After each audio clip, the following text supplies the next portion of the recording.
Hey, this is Ryan of Happy Healthy Vegan. So on my last live stream, a few of our viewers let me know that there's a new video put out by a YouTuber by the name of No Salt. Hello, Nicole, if you're watching. Don't worry, I'm not gonna like thrash you or beat you up or anything like this in this video. But they wanted me to have a look at it because it follows a pattern that we've seen in recent history of other vegan or plant-based YouTubers making a video about why I'm no longer vegan. So I want to see what she has to say because I'm still trying to see if there's like a valid argument against veganism, to see if there's something like that in this video that anti-vegans will use against us vegans, and just to see what went wrong with Nicole and see if I can offer any advice to see if she could maybe go vegan again. So let's jump in. I also want to preface this video by saying I did not go vegan, or I should say I did not go plant-based for the animals. I initially got interested in plant-based living from a health perspective. So I'm glad Nicole mentions this distinction right up front, the distinction between plant-based and being vegan.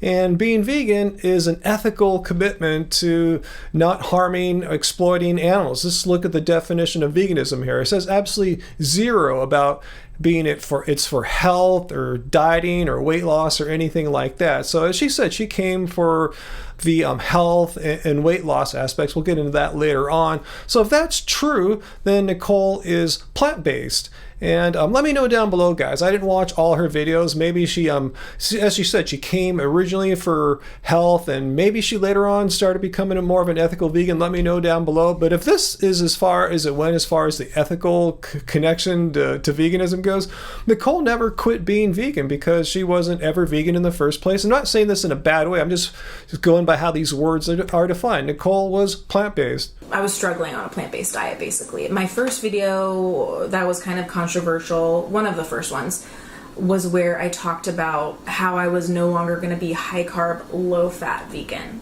So yeah, I watched several of her videos, including this one she was referring to from a few years ago about no longer being high-carb vegan. And I have sympathy for her. I have compassion. She really did struggle jumping from one type of vegan diet to another. Let's see what I think got her into this trouble in the first place. Let's go back to this older video. And as my journey continued, I would hear these people on YouTube, vegans, talk about how you can eat unlimited amounts of plant foods and not gain weight. I was led to believe that plant food calories were magic calories that just didn't matter. They didn't count. You could eat as many of these as you want and not gain a pound. I just want to point out I have yet to see a single peer-reviewed study that supports these bold claims of unlimited calories. So because I wanted to lose weight, I was turning to people who were promoting weight loss on YouTube, and they were high carb, low fat. So I jumped on the bandwagon, started doing high carb, low fat. Because the thing with the high carb, low fat movement is that they not only promote weight loss, they guarantee it. So if you've been watching vegan YouTube for a few years, you might know who she's talking about here. A certain couple, I don't think they're together anymore, promoted, pretty much what she said here about eating unlimited calories. As long as it's high carb, low fat, you won't gain weight. They're like magic calories. You'll burn all this fat through. Well, in addition to eating like that, this couple also spent an extraordinary amount of time exercising, like, 20 hours a week, burning calories on the bicycle. So that's not a normal lifestyle. I don't think Nicole was doing anything like that, riding a bike 20 hours a week. I know sure as heck I don't exercise that much either. So it's kind of a misrepresentation to say you can eat unlimited calories and not train exactly like they do. But let's continue on here. I also began having really intense hormone issues, and I began going 2-3 months without having a period. I began seeing symptoms of PCOS. I was never formally or officially diagnosed with it, but I began seeing symptoms of it. If you don't know what PCOS is or know the symptoms, just Google it. And it was freaking me out because I had never experienced this before.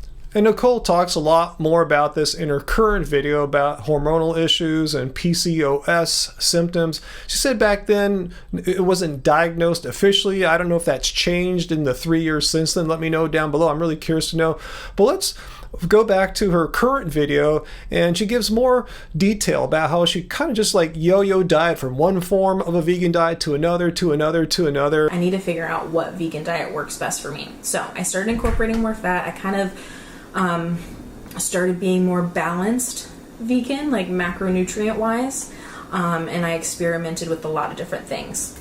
Then fast forward a year or two later, a lot of you guys know, because I was still having hormonal issues and I was still trying to figure that out, I dabbled in vegan keto, and that was kind of like my last ditch effort to like, okay, if this doesn't work, I don't know what the hell I'm gonna do, because this is like what people with hormonal disorders, PCOS, this is like what they do. This is what they turn to.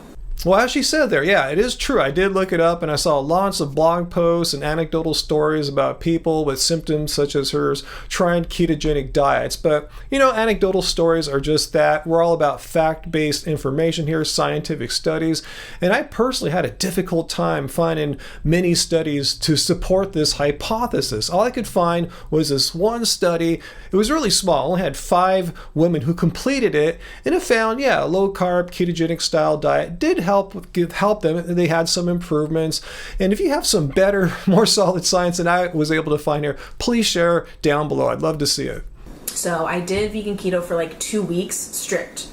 I like tracked everything, and I felt pretty good on it, but it was just, I knew that it wasn't sustainable, and it was also awful for my mental health and like my relationship with food, because it's so restricting. So yeah, vegan ketogenic diet didn't work out for her, and it's for the same reasons why I don't think a vegan ketogenic diet is all that worthwhile. Like, why needlessly restrict yourself to eating higher fat foods as a vegan? And let me just make one mention here. What I think about high fat, high carb, all this stuff, macronutrients. Despite our first book being called Keep It Carb Baby, it's more of a reference how plants are generally carbohydrate rich compared to fat and protein. But I don't track macronutrients or anything like that. Angie doesn't. We just eat like how, say, the American Dietetics Association recommends. A balanced, sensible vegan diet. They don't say you need to track your macros or eat high carb or high fat. So yeah, I'm trying to encourage people not to get sucked into these like influencers that encourage more extreme ways of eating, which can lead to some problems. And speaking of problems, let's get back to Nicole here. She's going to touch upon the other area that she's having problems with, which is an unhealthy relationship with food. I would binge on like all these healthy things, you know, like chickpeas or sweet potatoes or regular potatoes or rice, like all these things. And I would do it to try to fill a void of my just complete, I felt helpless because I couldn't figure this out. I couldn't figure out, okay, what diet works best for me? So I'll make it painfully clear, I'm not a medical doctor or a health professional or anything like that, but here's my advice here. You're trying to find the diet that works for you to help cure your issues, your health problems, your psychological relationships with food. This goes beyond just trying a different diet. I don't think switching from one diet to another is gonna fix these issues, because you have people with these hormonal issues who are vegan, who are non-vegan. I don't think diet is the issue.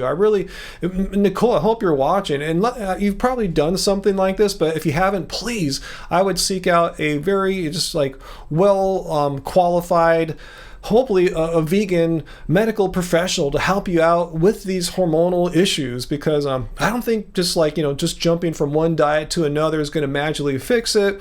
A lot of things require medical interventions, and I encourage you to seek some help in this. And I practice what I preach here. On my last blood test video I just put out last week, my LDL cholesterol was a little bit high, and yeah, I get, like Nicole, everyone telling me all these things, and yeah, it's cool, I listen to you guys, but I'm going to go seek the advice of a well-renowned vegan cardiologist to get her advice as to how I should proceed. I had no idea what to do, what to eat. I wanted to lose weight, but I also was like trying to figure out, okay, what foods and diet works best with my hormones. But I never had an eating disorder. I never had really bad disordered eating until I went vegan and plant-based. So I want to pause for a second right here, and I don't think Nicole's intending to throw veganism under the bus, but I just want to make it perfectly clear here that there's nothing inherently eating disordered about veganism. People who are not vegan have eating disorders, and there are some vegans that have eating disorders. I happen to be vegan, and I don't have an eating disorder. Neither does Angie. And for like the first few years of being vegan, I really suppressed those emotions.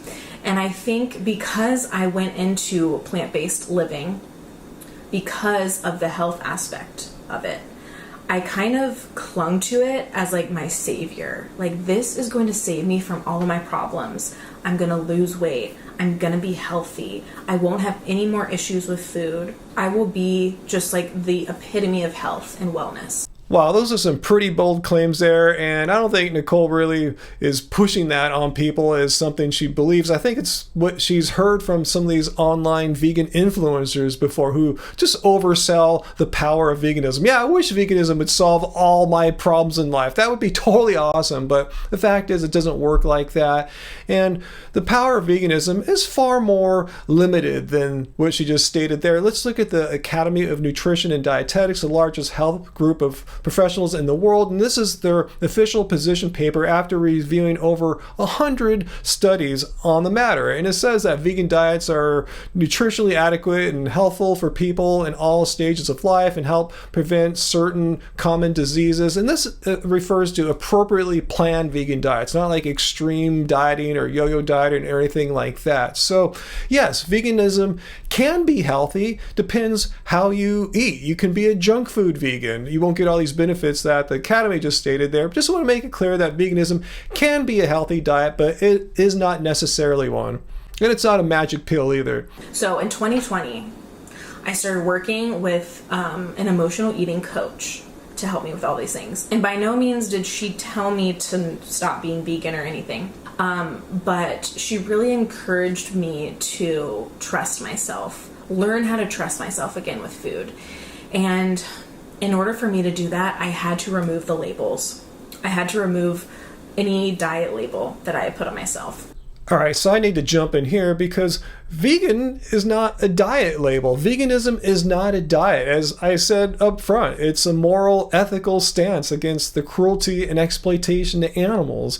So it's not a diet. So if you're getting rid of diet labels, I'm all for that. Just don't get rid of vegan. Get rid of this high carb and high fat and keto and any other odd things you may have been trying while not consuming animal products. But if you're vegan, yeah, you don't consume animal products because they don't meet our moral criteria. There's harm and exploitation involved in them. So please reconsider what truly needs to be a dietary label, because veganism is not a diet. Yeah, that's pretty much why I'm no longer vegan, is because I really, in order to repair and heal my relationship with food and to start trusting myself and trusting my body to tell me what it wants to eat, how much it wants to eat, I had to remove the labels. I had to do it. And also on top of that, like, I didn't want to add more pressure to eat a certain way because I also have PCOS and I would love to reverse the symptoms of that.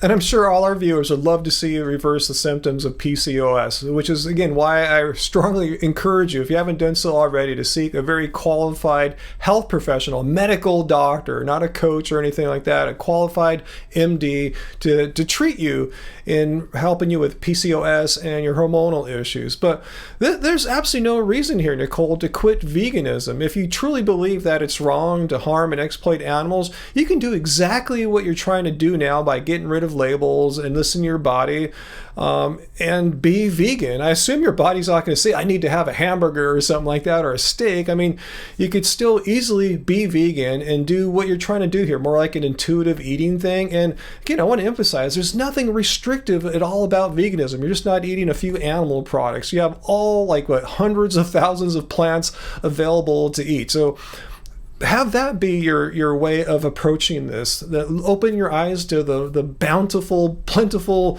array of plants that you can eat and not have to worry about if they're high carb or ketogenic or high fat or anything like that. You can still, I strongly believe you can work through the issues that you have, Nicole, and still remain vegan. If you want to reach out and discuss this in private, I'd be more than happy to. So let me know. You can contact us off our website, Twitter. Just find me. I'm around. So anyway, guys, let me know what you think. Let's be nice. I don't want to see anyone say anything mean or nasty about Nicole, because I didn't show this clip about her, but I related to her when she talked about when you put yourself on social media like I have been and Angie has been doing and Nicole's been doing.